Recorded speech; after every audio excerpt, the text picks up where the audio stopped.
Bonsoir à chacune, bonsoir à chacun. Ce soir, nous allons partager la parole de Dieu, comme chaque fois que nous nous réunissons, parce que l'homme ne vivra pas de pain seulement, mais de toute parole qui sort de la bouche de Dieu. Ce soir, le titre du message, c'était des arbres, des choix. Et on va voir à travers trois passages de la parole de Dieu, trois passages qui nous parlent d'arbres, qu'on peut faire des bons choix, qu'on peut faire des mauvais choix, mais que de toute manière, dans un cas comme dans l'autre, il y aura des conséquences, positives ou négatives. La première lecture, on la trouve dans l'évangile de Matthieu, chapitre 6, verset 24.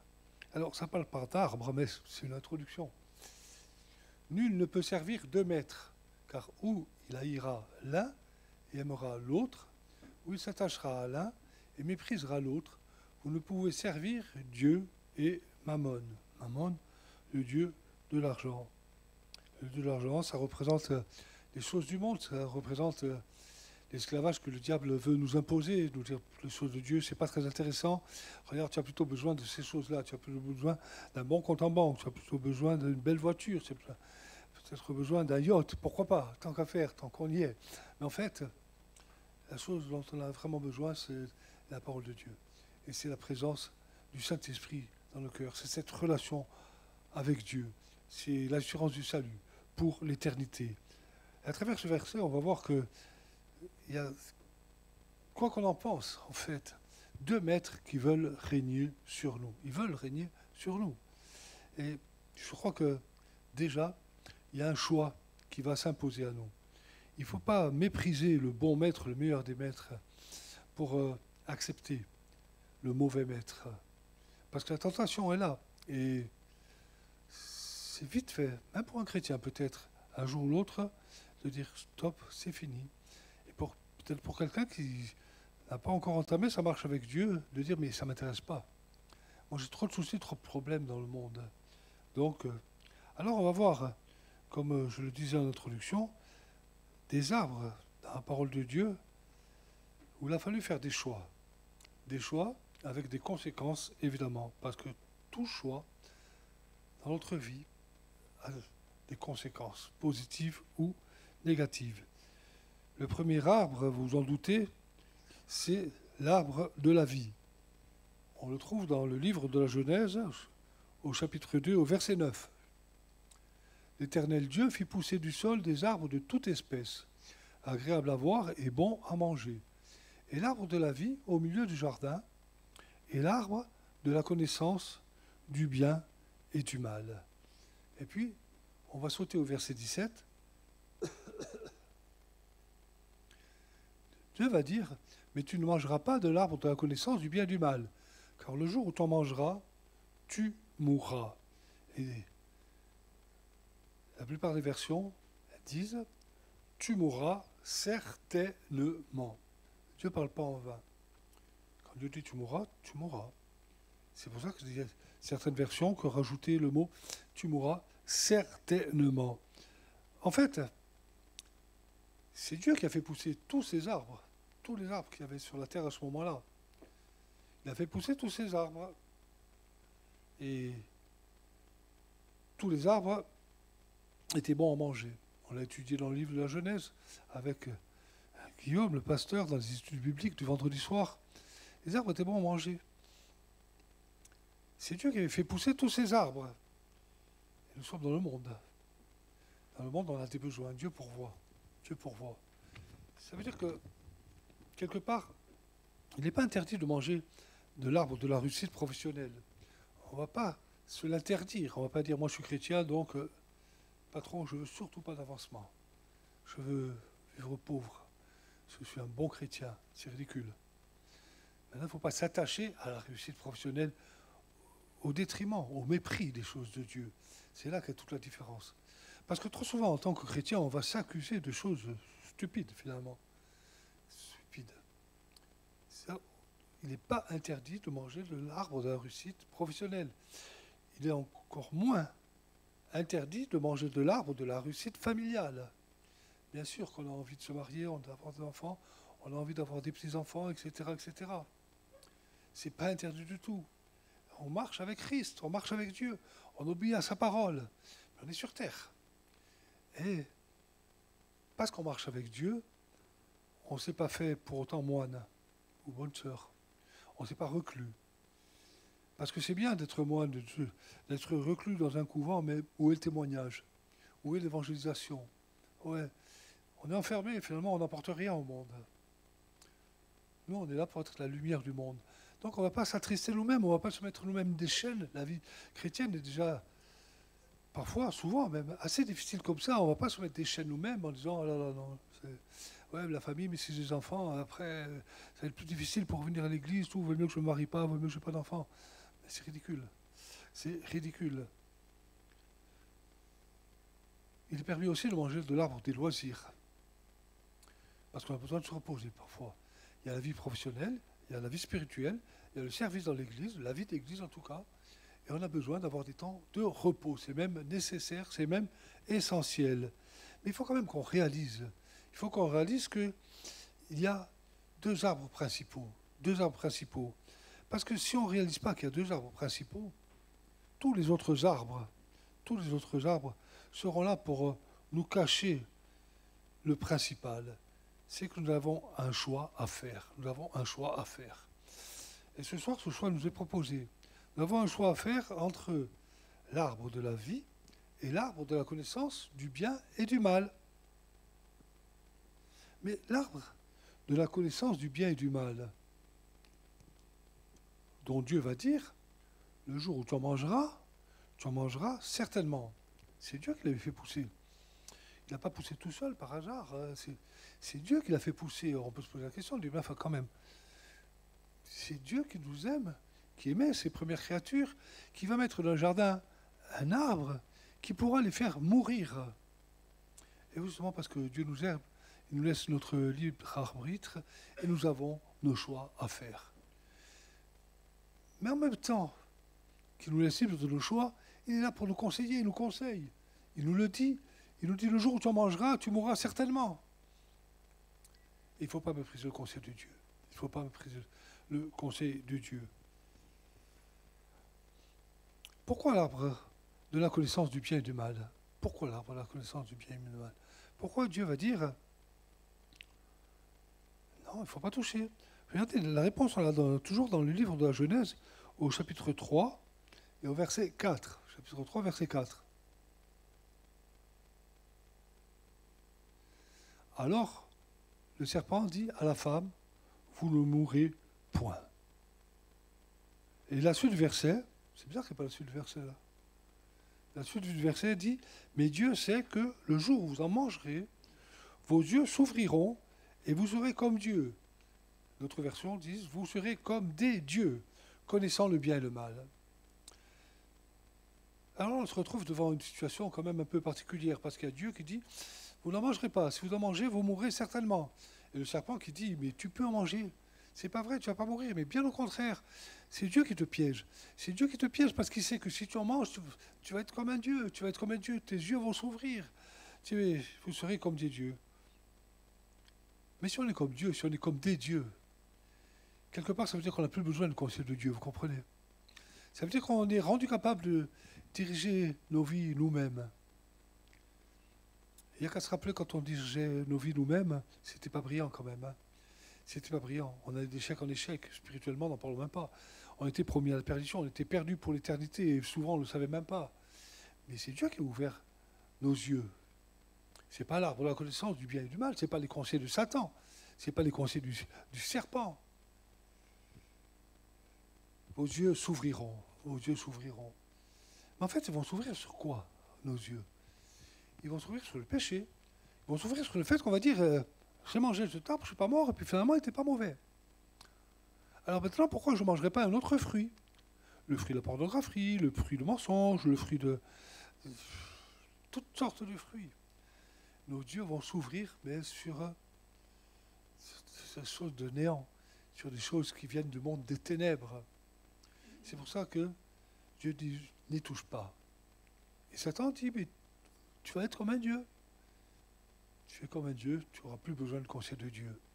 Mais c'est le meilleur chemin pour courir à l'échec. Encore une fois, il y a le choix qui se présente devant nous, à nous de ne pas mépriser le conseil de Dieu, même si on est dans l'Église depuis des années. Parce que la parole de Dieu, ça reste la parole de Dieu. Tout le reste, tout ce que nous est proposé, ce n'est jamais que tentation. Ce n'est que tentation. Tout ce qui peut venir miroiter devant nos yeux, mais qui n'est pas conforme à la parole de Dieu, ce n'est jamais que de la tentation. Et quand Dieu m'a dit, Dieu m'a mis à cœur, c'est pas conforme à la parole de Dieu, ça peut arriver aussi. Ce n'est jamais que tentation. Ce n'est jamais que tentation. Le résultat, on le voit dans le livre de la Genèse, au chapitre 3, au verset 24. C'est ainsi que Dieu chassa Adam, et il mit à l'orient du jardin d'Éden les chérubins qui agitent une épée flamboyante pour garder le chemin de l'arbre de vie. L'arbre de la vie est toujours là, hein. Il est toujours en Éden, l'arbre de la vie, mais il est devenu inaccessible. Ils ont été chassés du paradis. L'arbre de vie leur est devenu totalement inaccessible à cause d'un mauvais choix. Simplement parce qu'ils ont écouté l'illusion, la tentation, la séduction, plutôt que le conseil de Dieu. Et ça peut nous arriver, vous savez. Je crois que il faut faire attention. La Bible dit que celui qui est debout prenne garde de ne pas tomber. On peut être debout, on peut marcher fidèlement avec Dieu. Et puis un jour ou l'autre, à cause d'une épreuve qui a trop duré, à cause d'un manque de patience, à cause d'une séduction qui est là, on peut se dire, mais pourquoi pas? Pourquoi pas? Parce que si je fais ça, je vais m'en sortir. Mais tu ne vas pas t'en sortir, tu vas t'enfoncer. Tu vas t'en sortir pour un temps. Mais la Bible dit, ton péché t'atteindra. Et finalement, on va couler. Et bien couler définitivement. À cause de mauvais choix, le chemin de l'arbre de vie est devenu inaccessible. Et c'est toujours pareil aujourd'hui. Vous savez, on peut être séparé de l'arbre de vie, on peut être séparé de la communion avec Dieu, on peut être séparé de la présence du Saint-Esprit en nous. Il y a des temps de désert, ça arrive et ça arrivera encore. Mais quand même, on sent la présence de Dieu. Quand même, on est renouvelé. Quand même, on retrouve encore le chemin de la présence du Saint-Esprit. Quand on se tient le matin devant la face de Dieu, on est rempli de Dieu. Ça, c'est la joie, ça, c'est la paix, ça, c'est la vraie vie. Mais malheureusement, dans toutes nos églises, on a vu des frères et des sœurs qui ont commencé à s'éteindre, qui ont pris des mauvais chemins, et puis finalement, qui ne se rendaient même plus compte qu'ils éteignaient l'esprit et qui ont quitté l'église à cause de mauvais choix. À cause de mauvais choix. C'est pour ça qu'on a notre responsabilité. La responsabilité, ce n'est pas toujours Dieu qui la porte. Dieu nous conseille. Mais Dieu ne nous ligote pas. Il nous conseille, au contraire, il nous libère.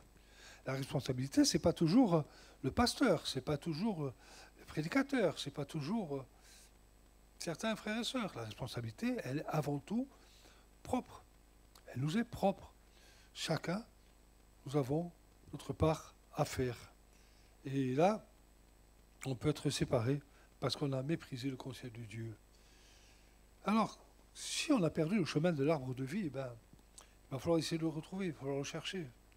Et on passe au deuxième arbre qu'on va trouver dans le Cantique des Cantiques, au chapitre 2, au verset 3. Il nous est dit, « Comme un pommier au milieu des arbres de la forêt, tel est mon bien-aimé parmi les jeunes hommes. J'ai désiré m'asseoir à son ombre, et son fruit est doux à mon palais. » Ce qu'on voit là aussi, il y a beaucoup d'arbres. Oui, on va y venir tout à l'heure, au verset 4. On revient sur le verset 3, si tu veux bien. Là, on va voir que là aussi, il y a beaucoup d'arbres.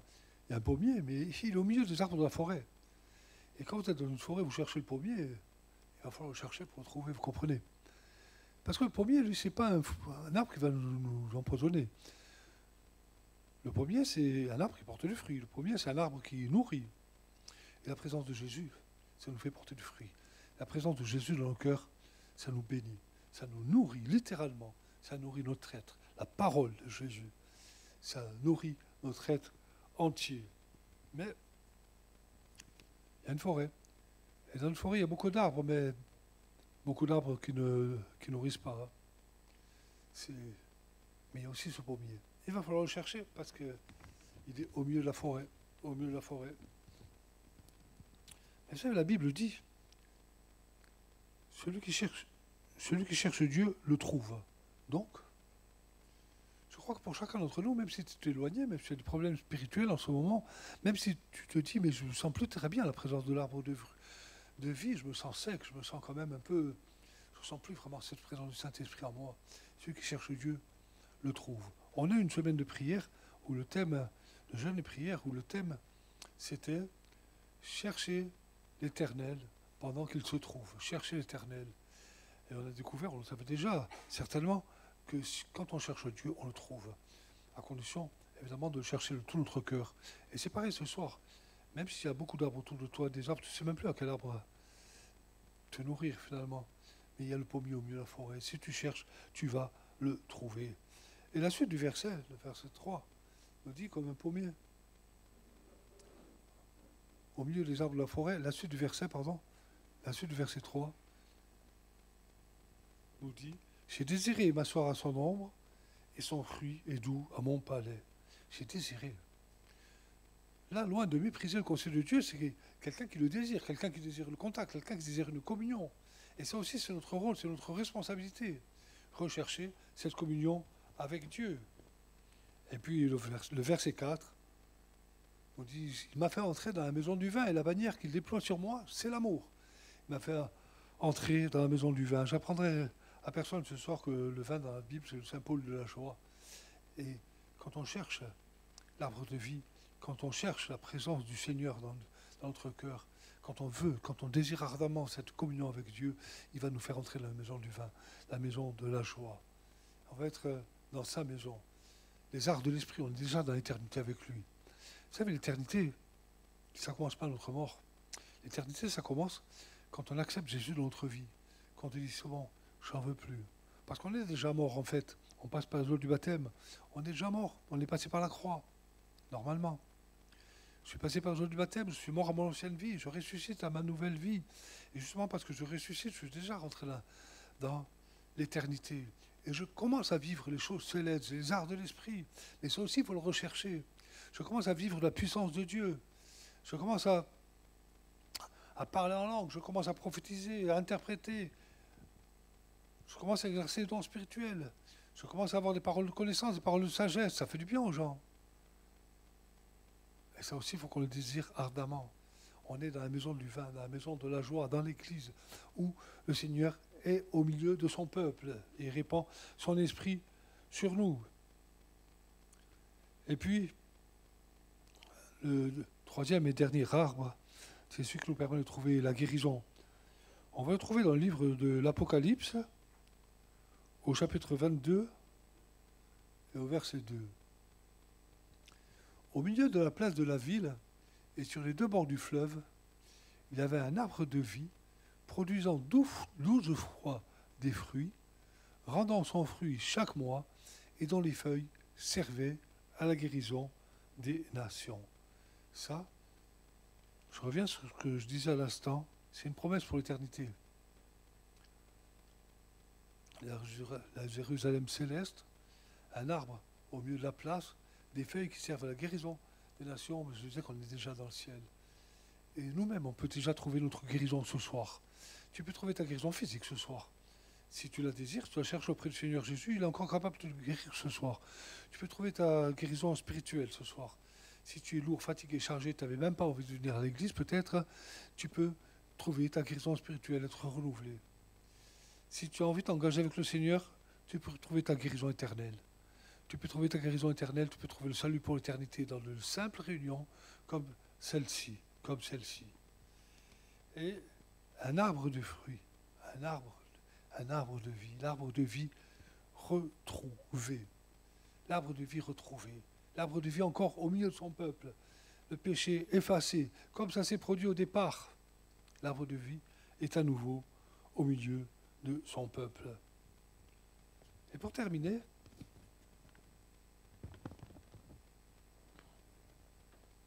je voudrais noter à travers ces trois textes qu'on fasse attention, qu'on prenne bien conscience que c'est pas difficile de trouver ou de retrouver cet arbre de vie. Parce que ces trois textes, il y a un point commun aux trois textes. Qui l'a noté? Qui a noté ce point commun? Moi, je n'avais jamais noté, hein, c'est en regardant ce message, que ça m'a sauté aux yeux. Regardez, on va reprendre les versets, si tu veux bien, Sandra. Genèse 2, 9. Genèse chapitre 2, verset 9. Vers la fin du verset, et l'arbre de la vie au milieu du jardin. Cantique des Cantiques, chapitre 2, verset 3. Comme un pommier au milieu des arbres de la forêt. Apocalypse 22, 2. Au milieu de la place. Là, on a trouvé. À chaque fois, c'est au milieu. À chaque fois, c'est au milieu. Ça veut dire que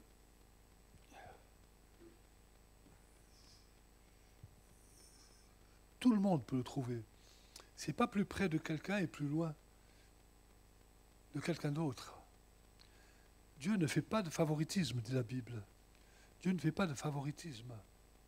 C'est à égale distance de chacun d'entre nous.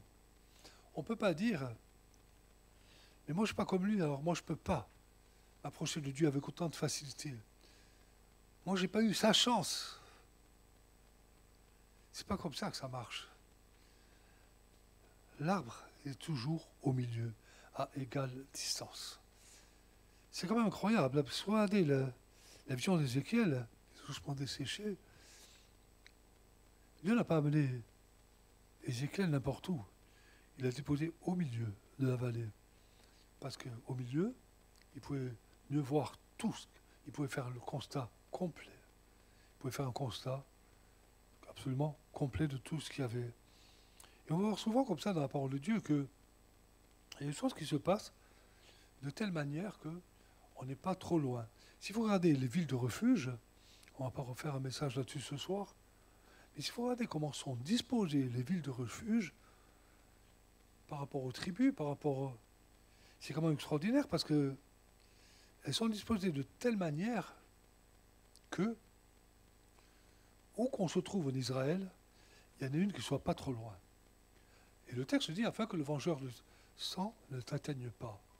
Et notre refuge, Jésus, l'arbre de vie, de la même manière, il n'est pas placé de telle manière que le diable puisse t'atteindre. Il est placé de telle manière que ce soir tu peux le trouver, tu peux le rencontrer, tu peux le retrouver. Tu peux faire une expérience différente avec lui ce soir. Une expérience de délivrance, une expérience de guérison, une expérience de salut. Une expérience qui fera changer ta vie finalement.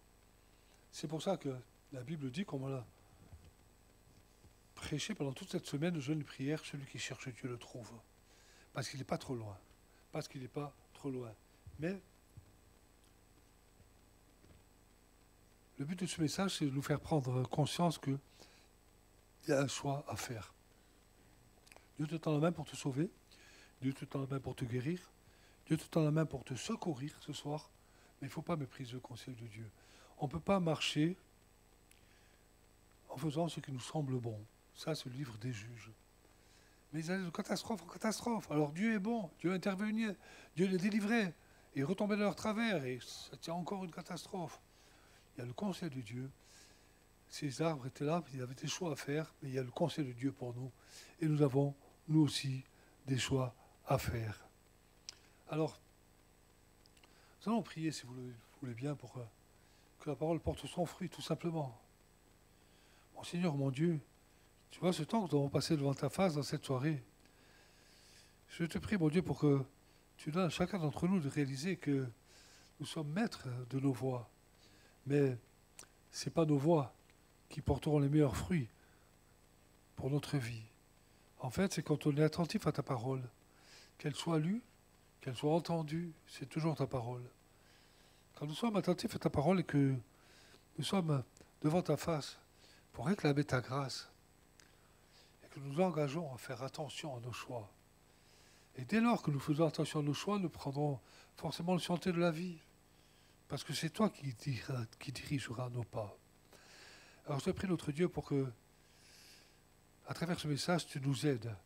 Tu nous aides à ne pas mépriser ton conseil.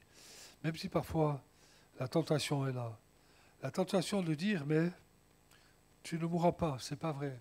Tu ne mourras pas, tu pourras continuer à vivre, il n'y a pas de souci. Tu peux accepter cette tentation, tu peux accepter ce compromis. C'est juste un piège du diable. Je te prie pour que tu nous aides à nous tenir en garde contre ces choses. Que ton nom soit béni, mon Dieu.